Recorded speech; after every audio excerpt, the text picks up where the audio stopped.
प्रमुख उपस्थितीमध्ये हा महामेळावा पार पडतोय ते राष्ट्रवादी काँग्रेस पक्षाचे राष्ट्रीय अध्यक्ष, राज्याचे उपमुख्यमंत्री तथा वित्तमंत्री आदरणीय अजितदादा, राष्ट्रीय कार्याध्यक्ष आदरणीय प्रफुल्लभाई पटेल, आदरणीय राज्याचे प्रांताध्यक्ष सुनीलजी तटकरे साहेब, आदरणीय भुजबळ साहेब, आदरणीय दिलीप वळसे पाटील, व्यासपीठावरती उपस्थित असलेले सर्व मंत्रीगण, आदरणीय सुनेत्रावहिनी, व्यासपीठावरती उपस्थित असलेले पदाधिकारी, आदरणीय दादांवरती प्रेम करणारा हा बारामतीकर आणि मोठ्या संख्येने उपस्थित असलेल्या माझ्या महिला भगिनींनो, खरं तर गेली अनेक वर्ष महाराष्ट्राचं राजकारण ज्या नावाभोवती फिरतं, ज्यांच्या उपस्थितीची चर्चा तर होतेच, पण काही कारणामुळे एखाद्या कार्यक्रमामध्ये दादा अनुपस्थित राहिले तर त्याची चर्चा जास्त होते आणि काही क्षणासाठी मोबाईल बंद केला तर त्याची ब्रेकिंग न्यूज होत महाराष्ट्राचं राजकारण ठप्प झालंय की काय असं अवघ्या महाराष्ट्राला वाटतं।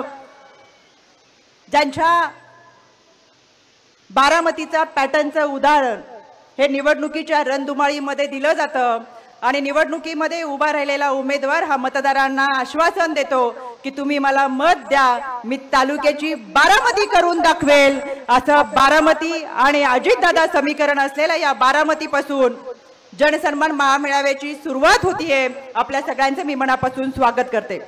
आदरणीय दादा, महाराष्ट्रातल्या तमाम महिला भगिनींच्या वतीने मी आपल्याला मनपूर्वक धन्यवाद देते। महाराष्ट्रातल्या अनेक महिलांनी आपल्याला पत्राद्वारे आपले आभार व्यक्त केलेले आहेत, अभिष्ट चिंतन केलेलं आहे यासाठी की महाराष्ट्रातल्या या महिला भगिनींसाठी आपण लाडकी बहीण योजना आणली आणि खऱ्या अर्थानं शहरी भाग, ग्रामीण भाग, वाड्या वस्त्या आणि पाड्यावरच्या महिला भगिनीला देखील त्याचा लाभ मिळतोय। या उत्साहाच्या वातावरणामध्ये महिला भगिनी आपले आभार व्यक्त करतात। आमच्या महिला भगिनी देखील टाळ्या वाजवून आपल्या या निर्णयाचं मनापासून स्वागत करतात।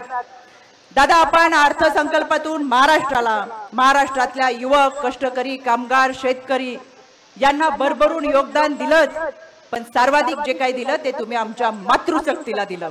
आमच्या मातृशक्तीचा आपण सन्मान केला। माय आणि माऊलींचा सन्मान करणारा हा अर्थसंकल्प होता। महाराष्ट्राची वारकरी संप्रदायाची शेकडो वर्षाची परंपरा म्हणजे आषाढी वारी आणि खऱ्या अर्थानं शेकडो वर्षाच्या या परंपरेमध्ये सर्वात पहिला जो आपण निर्णय घेतला तो वारकरी संप्रदायासाठी घेतला। प्रत्येक दिंडीला 20,000 रुपये देण्याचा जो निर्णय घेतला, वारकरी संप्रदायाच्या वतीने देखील आपले मनपूर्वक मी आभार व्यक्त करते, कारण मी स्वतः एका वारकरी कुटुंबातली आहे। या लाडकी बहीण योजनेच्या माध्यमातून महाराष्ट्रातल्या तळागाळातल्या महिलांपर्यंत ही योजना पोहोचत असताना प्रत्येक महिन्याला तिच्या खात्यावरती 1,500 रुपये जमा होणार, जे तिचे हक्काचे असणार। कारण नवऱ्याने दिलेल्या 100 रुपयापेक्षा स्वतःचे 1,500 रुपये म्हणजे नवऱ्याच्या 100 रुपयापेक्षा स्वतःचे 10 रुपये सुद्धा लाख मोलाचे असतात। इथे तर दादा आपण महिन्याला 1,500 रुपये दिलेत। पुन्हा एकदा मी आपले मनापासून आभार व्यक्त करते। खऱ्या अर्थानं सर्वांगीण विकासाची ही योजना महिलांना आत्मबळ, आत्मसन्मान देणारी आहे।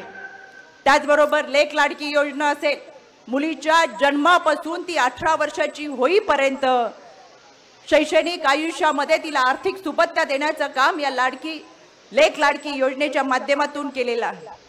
अनेक मुलींना त्याचा लाभ मिळणार आहे आणि खऱ्या अर्थानं जिथं शिक्षणाने ही मुलगी स्वतःच्या पायावरती उभी राहील तिथं तिला आत्मसन्मान आणि आत्मविश्वास मिळणार आहे।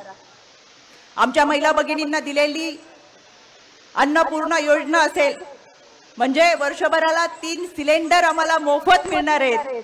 खरं तर आमच्या महिला भगिनींचं आर्थिक बजेट हे किचनशी संबंधित असतं आणि किचनचं बजेट कोसळलं की आमचं देखील आर्थिक बजेट कोसळतं। पण दादा, आपण अर्थसंकल्पातून आमच्या महिला भगिनींना जे 3 सिलेंडर मोफत देतात त्याच्यामुळे आमची जी दर महिन्याला आता बचत होणार आहे ती आमच्या बँकेत जाणार आहे आणि तुम्ही दिलेले 1,500 आणि ही आर्थिक बजेट आता खऱ्या अर्थानं आमच्या महाराष्ट्रातल्या महिला भगिनी या लखपती दिदी होणार आहेत। आमच्या गाठीला आमचे स्वतःचे पैसे असणार आहेत आणि केवळ आणि केवळ आपल्यामुळे शक्य होतंय। कदाचित इतकं काळजीवाहू धोरण राबवणारं महाराष्ट्र हे देशातलं पहिलं राज्य असेल आणि दादा आपण अर्थमंत्री म्हणून याची इतिहासामध्ये नोंद होईल याची मला मनापासून खात्री वाटते। इतक्या चांगल्या पद्धतीच्या योजना राबवत असताना 10,000 पिंक रिक्षा असतील ज्याच्यामध्ये स्वतः महिला पायावरती उभ्या राहत स्वतःचा संसार चालवणार आहेत। बचत गट हे महाराष्ट्राचा आर्थिक जाळं आहे। सर्वात जास्त बचत गटाच्या माध्यमातून महिला ह्या एकमेकांशी जुळलेल्या आहेत. माझी स्वतःची सामाजिक आणि राजकीय आयुष्याची सुरुवात ही बचत गटातून झाली.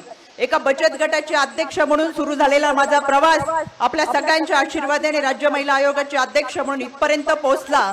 15-20 महिला एकत्र येऊन बचत गटाच्या माध्यमातून विचारांची देवाणघेवाण करतात आणि व्यवसायाच्या निमित्ताने एकत्र येत चांगल्या पद्धतीचा व्यवसाय उभा करतात आणि हाच व्यवसाय त्यांना पुढे जाऊन मुलांच्या शिक्षणासाठी असेल, त्यांच्या भविष्यासाठी असेल आणि स्वतःचा संसार ताकदीने उभे करण्यासाठी उपयोगी पडतो. दादा, आपण या बचत गटाला 15,000 पासून 30,000चा वाढीव निधी दिला, त्याच्याबद्दल सुद्धा मी आपले मनापासून आभार व्यक्त करते. खरं तर या महायुती सरकारने राबवलेल्या सगळ्या योजना अतिशय उत्तम आहेत, सर्वसामान्य घटकांपर्यंत पोहोचत आहेत. यामध्ये विरोधकांनी कितीही टीका केली, खरं तर आपण जसा दादा अर्थसंकल्प मांडत गेला तसा विरोधकांची तोंड पडत गेली आणि त्यांच्या पोटामध्ये गोळा उभा राहिला की इतका चांगला अर्थसंकल्प आपण कधी मांडला नाही किंवा महिलांना 1,500 महिना द्यावा अशी लाडकी बहीण योजना आजतागायत कधी आजपर्यंत अर्थसंकल्पामध्ये आपल्याकडून मांडली गेली नाही, जी दादा आपण महायुतीच्या माध्यमातून मांडली. आणि त्याच्यामुळे कितीही माध्यमांसमोर विरोधकांनी टीका केली, निवडणुकीसाठी हा जुमला आहे म्हणून सांगितलं किंवा निवडणुकीपत्ती ही योजना आहे म्हणून जरी सांगितलं तर हेच विरोधक स्वतःच्या मतदारसंघामध्ये बॅनरबाजी करून मोठ्या प्रमाणात लाडकी बहीण योजना राबवतात आणि त्यामध्ये त्या बॅनर खाली छोट्या अक्षरात असंही लिहितात, कोणतेही सरकार सत्तेत असले तरी स्थानिक लोकप्रतिनिधीने योजना 5 व्यक्तीपर्यंत पोहोचवण्याचे काम करायचे असते, असे विरोधक खाली टीप लिहितात. आणि म्हणून मला त्यांना आवर्जून सांगायचंय, 5 व्यक्तींपर्यंत योजना पोहोचवण्यासाठी तुम्हाला बॅनर लावायची गरज नाही. तुमच्या जवळच्या 5 लोकांना तुम्ही फोनवरून सुद्धा ही योजना सांगू शकता. पण मुळातच ही योजना इतकी लाभदायी आणि उत्तम आहे, हे एक महिला भगिनी दिलेलं योगदान आहे, हे विरोधकांना खात्री झाली. त्याच्यामुळे माध्यमांसमोर आपण जाऊन आपण घेतलेली दुटप्पी भूमिका ही जनता खपून घेणार नाही, हे येणाऱ्या विधानसभेच्या निवडणुकीमध्ये आपल्याला दाखवून देतीलच. याचंच एक उदाहरण म्हणजे विधान परिषदेमध्ये लागलेला निकाल ही एक झलक होती. येणाऱ्या कालावधीमध्ये विधानसभेमध्ये निश्चितपणाने ही जनता दल दादा महायुती समवेत असेल. या सगळ्या योजनेच्या माध्यमातून महिला भगिनींसाठी दादा आपण जे काही खऱ्या अर्थानं योगदान दिले त्या योगदानाची आपल्या ऋणांची उतराई आम्ही महिला भगिनी मतदानातून करू आणि येणाऱ्या विधानसभेच्या निवडणुकीमध्ये पुन्हा एकदा महायुती सरकारला सत्तेमध्ये बसवण्यासाठी प्रयत्नाची पराकाष्ठा करू. खरं तर गुलाबी रंग हा सफलतेचं प्रतीक आहे. दादा आपल्या सहित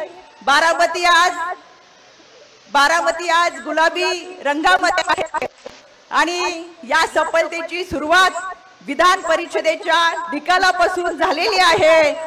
त्याची गौदड अशीच चालू राहो आणि विधानसभेमध्ये या यशाची चढती कमान आपण गाठो, हीच आमच्या मातृशक्तीकडून मी शुभेच्छा देते आणि थांबते. धन्यवाद. जय हिंद, जय महाराष्ट्र, जय राष्ट्रवादी. धन्यवाद रुपाली ताई.